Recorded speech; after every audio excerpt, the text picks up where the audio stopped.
Hi, welcome to EDSC 550. This is Professor Bobo, and I'll be closing out with week 7 and 8. I will see you this Wednesday for our virtual meeting for week 7. And during week 8, a couple of reminders that the week ends on Friday, and you have one discussion board, which is due June 28th. I'm sorry, the assignment is due June 28th, and your one discussion board is also due Thursday of this week, with a response due by Friday of this week, not by Sunday.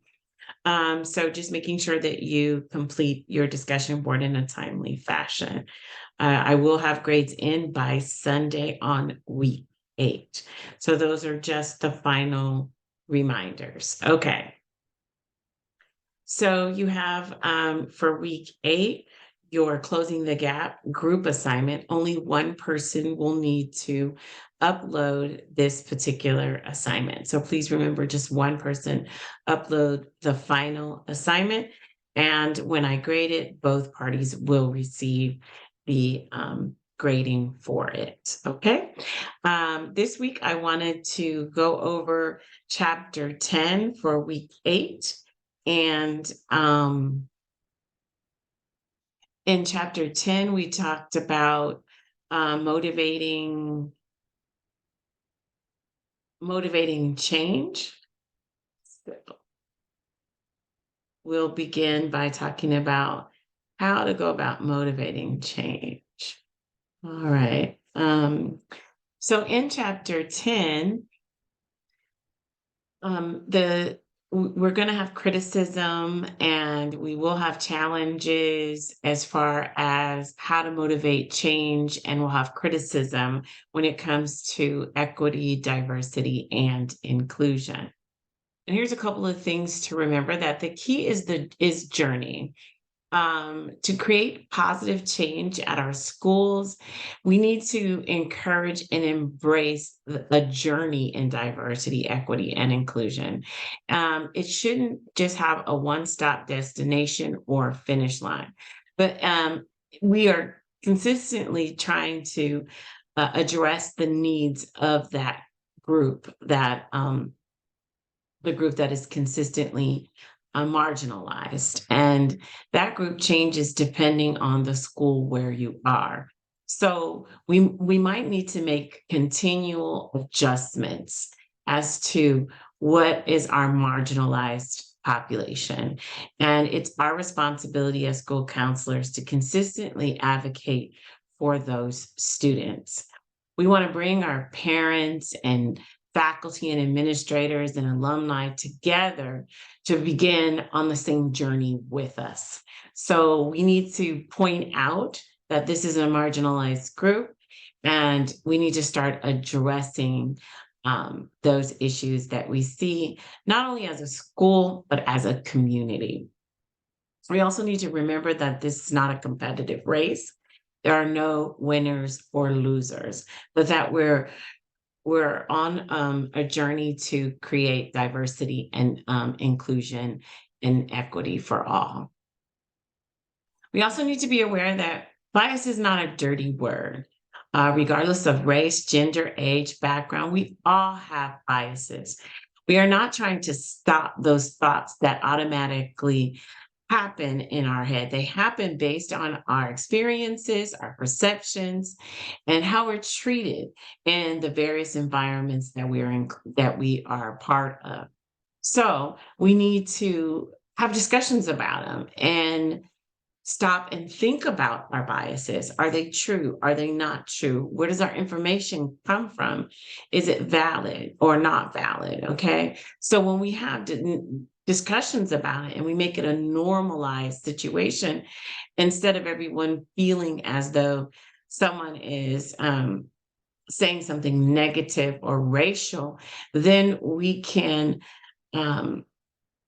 retrain our brains and create new habits of our minds, and decrease defensiveness and generate awareness.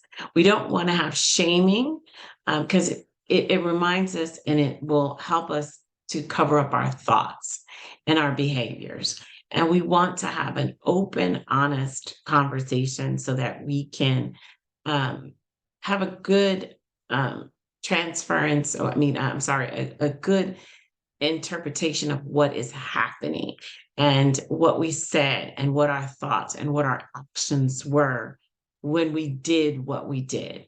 So if we create shame, we won't be able to have those open conversations. And then once we can recognize our biases, we can begin to eliminate them and eliminate that harmful thinking that happens when we have these biases. And the goal should be on continuous improvement. We are not trying to have immediate perfection. We can't have felt a certain way for over 15, 20 years and then all of a sudden change the next day. What we're trying to do is make sure that our values and that we challenge and reflect on those biases and and really make a conscious effort to make change. We need to figure out how to track our progress. So schools need to determine areas to measure and track for success. Questions about feelings of inclusion and belonging should be part of an engagement survey. And we need to establish benchmarks to compare results over time. So the progress may be slow at first, but after a while, we'll have breakthroughs.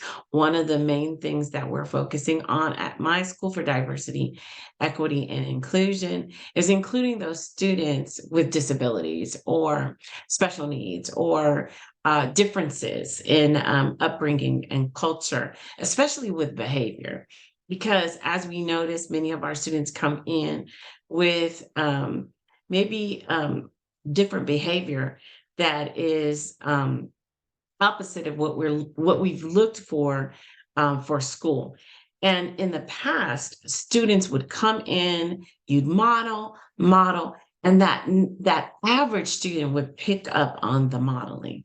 Today, we don't have that average student. We have a different student who the change in behavior is more of a marathon. And so it's not happening within the first month or 2 months of school that we're familiar with. And so we have this child that takes maybe years to change and start to adapt to the culture, to our school culture of the rules and the norms and what we and the expectations that we have in the school in order to give everybody an opportunity to learn. And in the past, when we saw that difference in behavior, we kind of wanted to push the student out into a special education environment. Um, um, and that environment was away from the general education classroom. We wanted them to spend the least amount of time in that general education classroom. And that just isn't what we need to do today, because many times students are not qualifying but they're still different. So this is something that we have to work on. We need to adjust and lean on others and not quit. This has been one of the roughest years for me with behavior, and it's across the board. I know that all schools are suffering, no matter whether we're talking about in California or across the United States. So it isn't just me, but that is what is time consuming. That is what leads us to these type of biases. And we immediately want to just fit a student in a particular box, and we can't do that.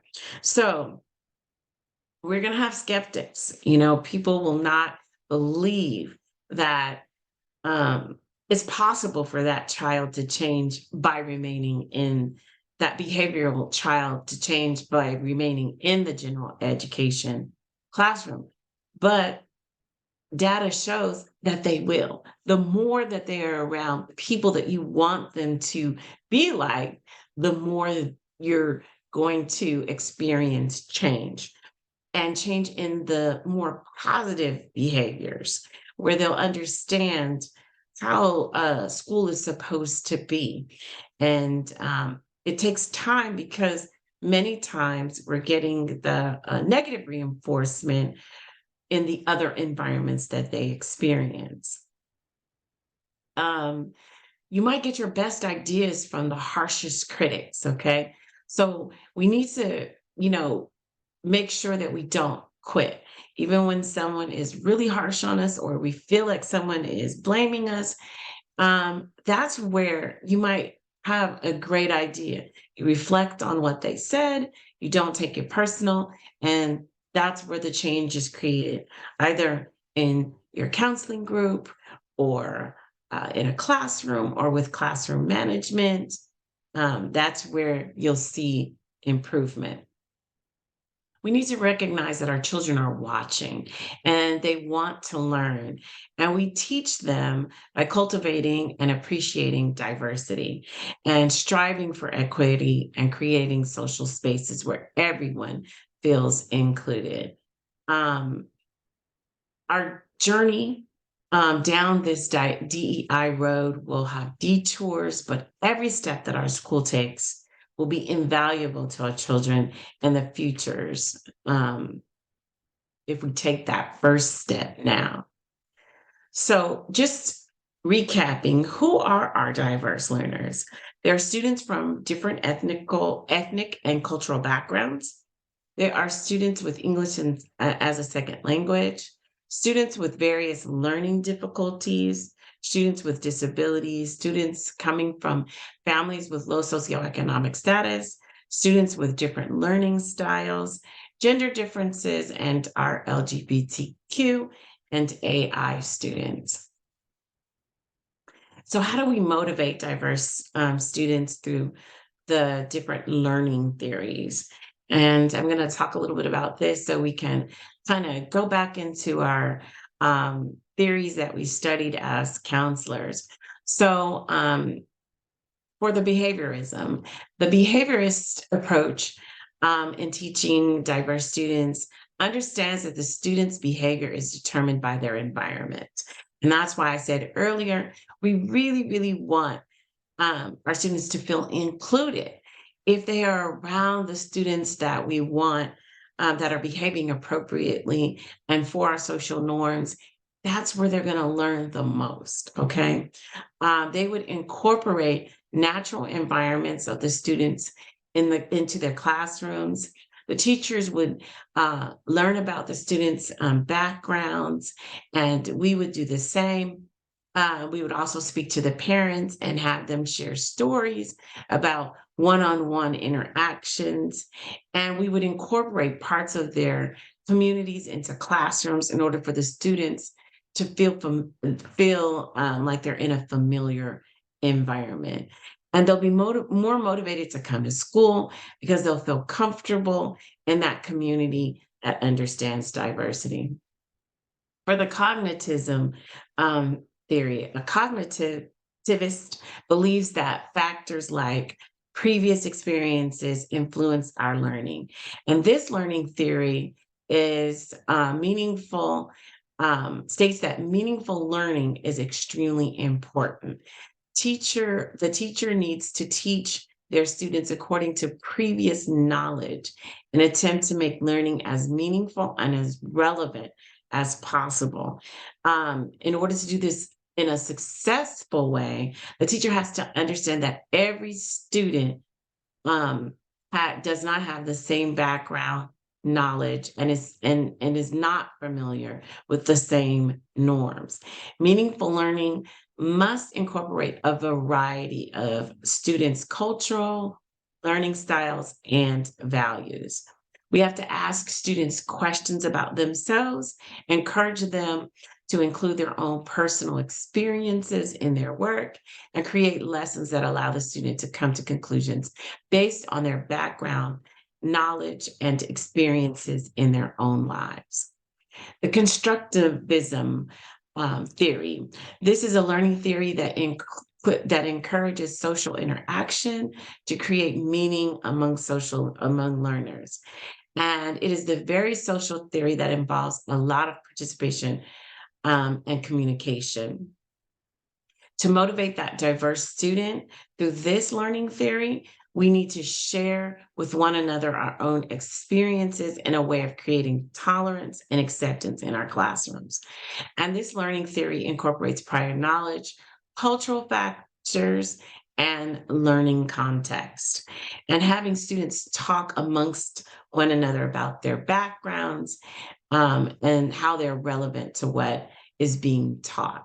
So, this constructivism is important because it allows us the ability to say, okay, I come from this background and this is our belief. Well, I come from this background and this is our belief. And that we are not saying one person is right or one person is wrong, but that we're learning that because as young children, they may not have that worldly experience. They may only see things in the eyes of their household, in that small community in which they live. And what they do. And so now they say, wow, I'm going to school with someone else who comes from a different background. And with that background, I'm learning that, wow, they do it this way. And it's not right or wrong, it's just a different method of doing things. Social constructivism is similar to constructivism, and the learning theory is also really big on communication between students as a meaning of learning.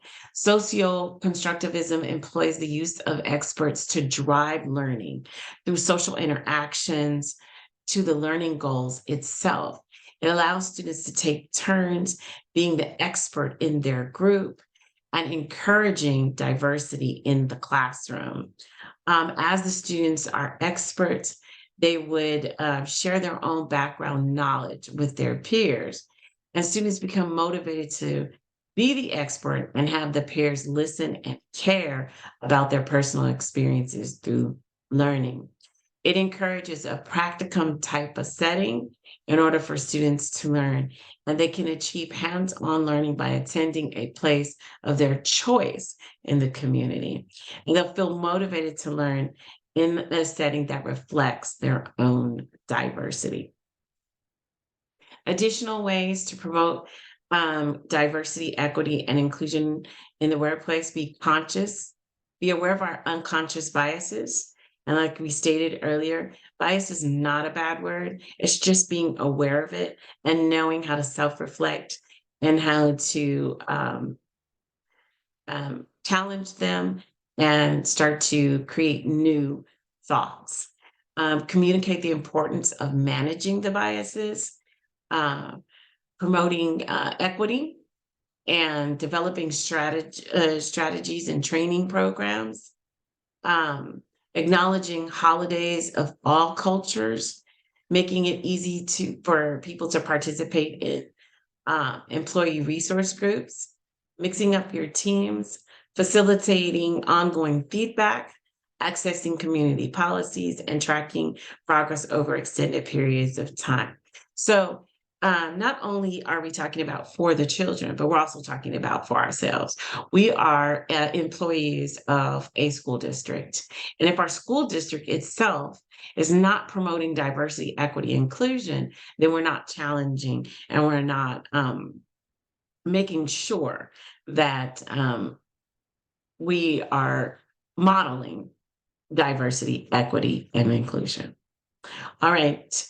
Thank you so much. It's been a pleasure working with you these 8 weeks. I hope you've learned a lot. Have a great evening.